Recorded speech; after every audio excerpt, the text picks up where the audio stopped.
വിപണിയിൽ റെക്കോർഡ് കുതിപ്പ്. Sensex 77,000 point കടന്നു. നിഫ്റ്റിയിലും കുതിപ്പ് തുടരുന്നു. സൂചിക 23,400 കടന്നു. പുതിയ സർക്കാർ അധികാരത്തിലേറിയതാണ് വിപണിക്ക് കരുത്തായി മാറിയത്.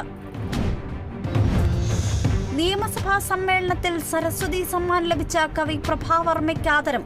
മുഖ്യമന്ത്രിയും സ്പീക്കറും പ്രതിപക്ഷ നേതാവും പ്രഭാവർമ്മയ്ക്ക് ആദരമർപ്പിച്ചു. ഇസ്രായേൽ യുദ്ധ ക്യാബിനറ്റ് മന്ത്രിയായ ബെന്നി ഗ്രാൻസ് രാജിവെച്ചു. രാജി ഇസ്രായേലിലെ യുദ്ധകാല മന്ത്രിസഭയിൽ ഭിന്നത രൂക്ഷമായതിന് പിന്നാലെ. അട്ടപ്പാടിയിൽ കാട്ടാനയുടെ ആക്രമണത്തിൽ യുവാവിന് ഗുരുതര പരിക്ക്. അഗളി കൂടൻചാളൂരിലെ ഈശ്വരനാണ് പരിക്കേറ്റത്.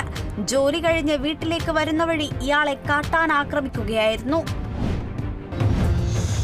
വ്യാജ മേൽവിലാസമുണ്ടാക്കി അബുദാബിയിലേക്ക് കടക്കാൻ ശ്രമിച്ചയാൾ നെടുമ്പാശ്ശേരിയിൽ പിടിയിലായത് സെയ്തു മുല്ല എന്ന ബംഗ്ലാദേശ് പൗരൻ. പൂനെയിലെ മേൽവിലാസത്തിലാണ് ഇയാൾ പാസ്പോർട്ട് തരപ്പെടുത്തിയത്.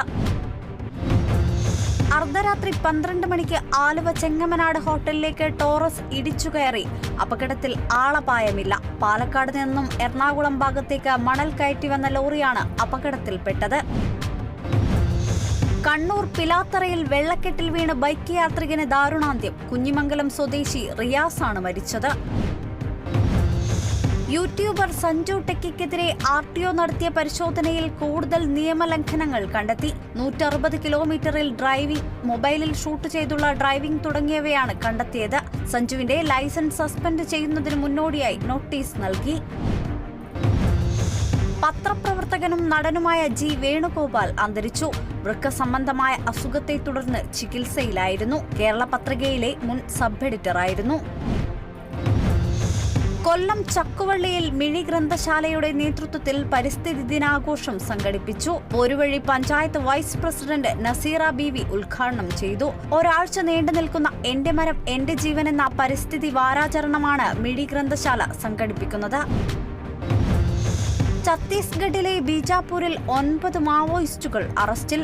8 പേരെ ഉസൂർ പോലീസ് സ്റ്റേഷൻ പരിധിയിൽ നിന്നും ഒരാളെ നെയ്ന്ത് പോലീസ് സ്റ്റേഷൻ പരിധിയിൽ നിന്നുമാണ് പിടികൂടിയത്. കോപ്പ അമേരിക്കയ്ക്ക് മുന്നോടിയായുള്ള സൗഹൃദ മത്സരത്തിൽ ഇക്വഡോറിനെതിരെ അർജന്റീനയ്ക്ക് ജയം. ഏഞ്ചൽ ഡി മരിയയാണ് ഗോൾ നേടിയത്.